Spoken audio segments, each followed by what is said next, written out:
in 5, 4, 3, 2. Icky Link, what? Oh! Diana, go somewhere, bro. Over here looking at me like I smacked the mess out of you, bro. I smacked the mess out of you. You already know what time it is. I got a new video for y'all. Grant Gustin versus Ezra Miller's Flash. Now, I just want to say this. I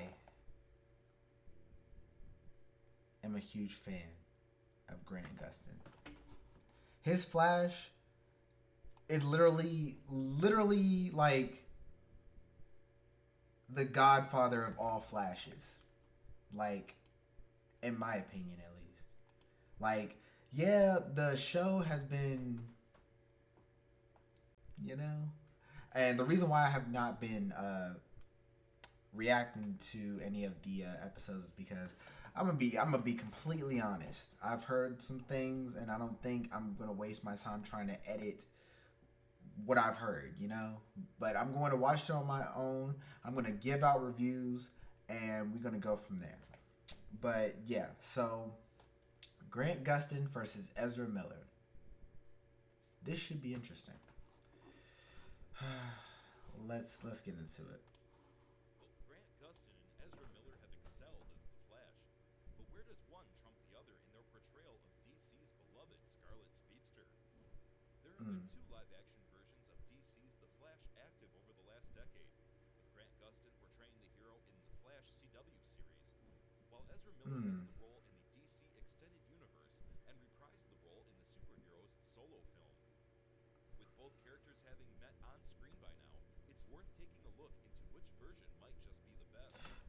Now, I will say, that crossover was crazy. I will say, bro, I did not expect that to, for this to be a TV show and for them to cross with the movie, it's just crazy.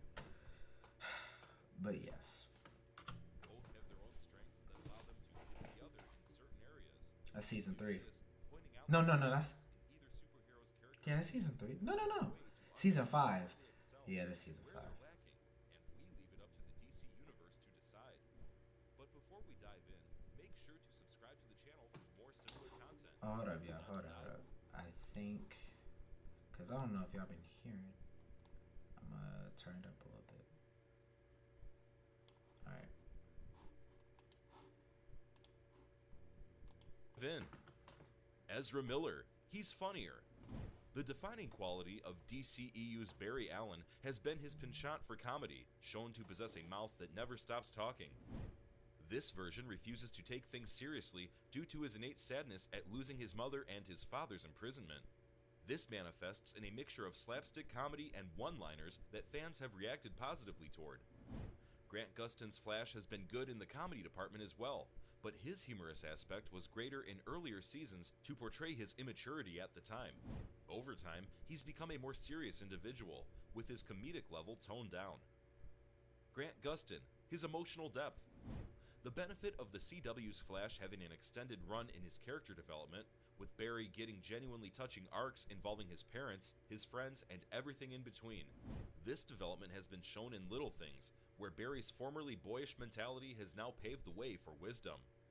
To his credit, the DCEU Flash has also been established with an emotional arc relating to his father's imprisonment, as Barry's wanted desperately to have him released. However, this aspect wasn't given as much depth as it could have been, making the focal point about Miller's Flash his comedic value. Ezra Miller, imaginative characterization. All things considered, it's Grant Gustin's Flash who is more comic accurate, as he is faithful toward the personality that Barry Allen traditionally has.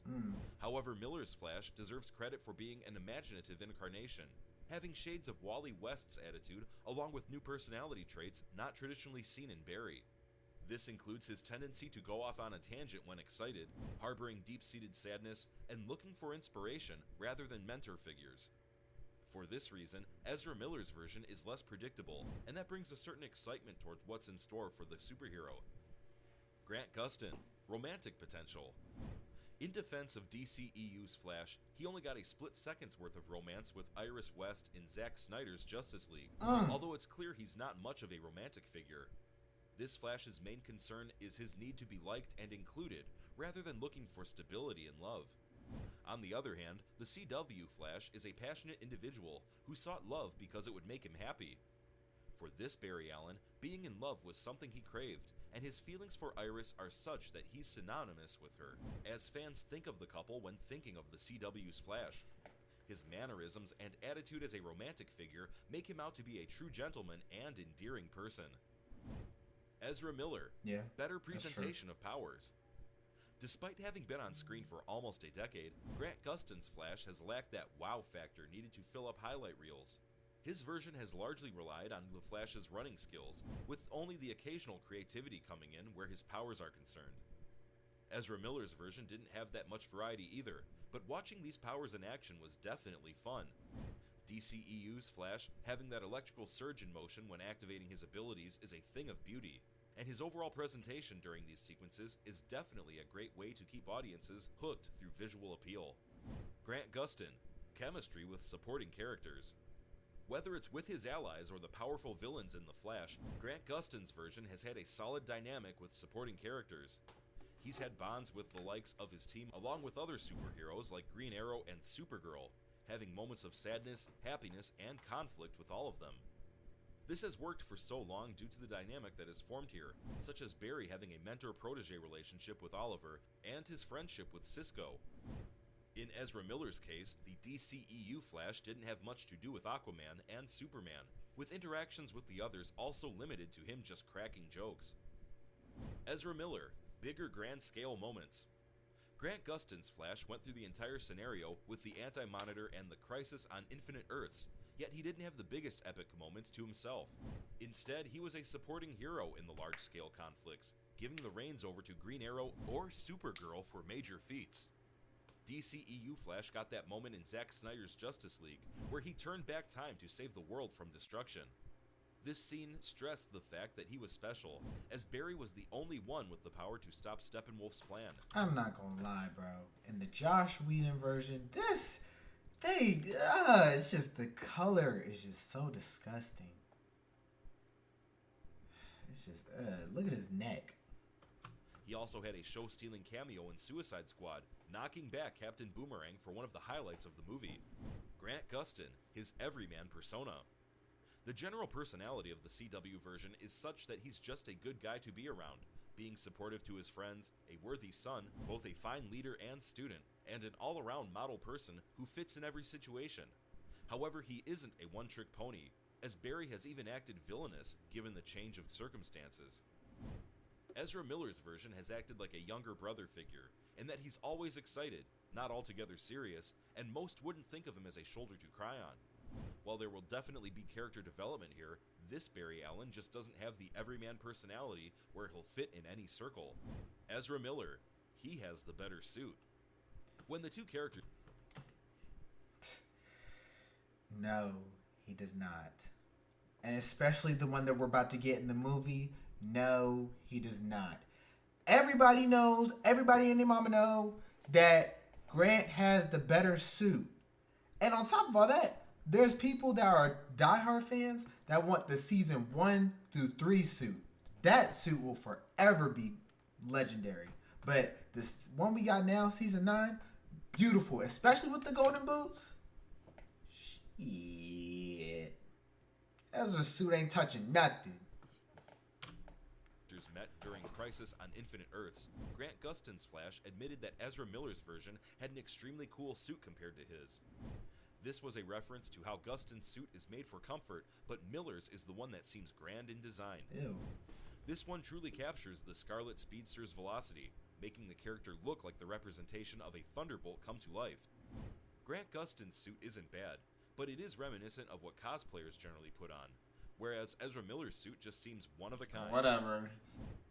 Grant Gustin, his running stance. Yes, he got the better running stance. Well, what makes the Flash come alive, and nailing this down allows the image of the superhero to remain in memory. The CW's Flash easily has this in his favor, possessing the kind of stance that gives the impression that he's moving faster than anything else, along with having a look of intent. Ezra Miller's Flash has largely been criticized for the running stance that has been all over the place, with little to no awareness of surroundings and just a lot of flailing of the arms. Although DCEU's Flash has better effects around him during this stance, it's the CW Flash who appears to be running at extreme speeds. It is still hard to seriously compare Grant Gustin's Flash to Ezra Miller's. Beyond being more experienced, having been the Flash for nearly a decade at this point, the Earth Prime Barry Allen has a long list of impressive accomplishments. These range from running fast enough to survive the interior of a black hole for over 30 seconds to building a new speed force. While both versions of the Flash may be comparable in their raw power levels, the Grant Gustin Barry Allen appears to be more powerful in terms of practical experience. Whose side are you on? Let us know in the comments below. Grant's end of story. End of story.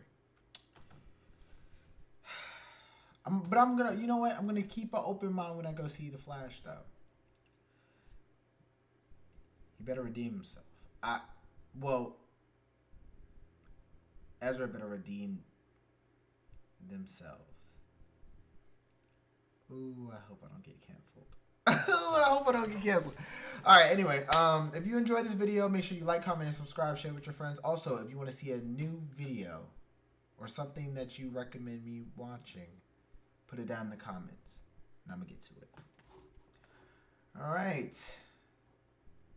And if you're not chilling with Krillin or Grant Gustin's Flash, then you're tripping. See you in the next one.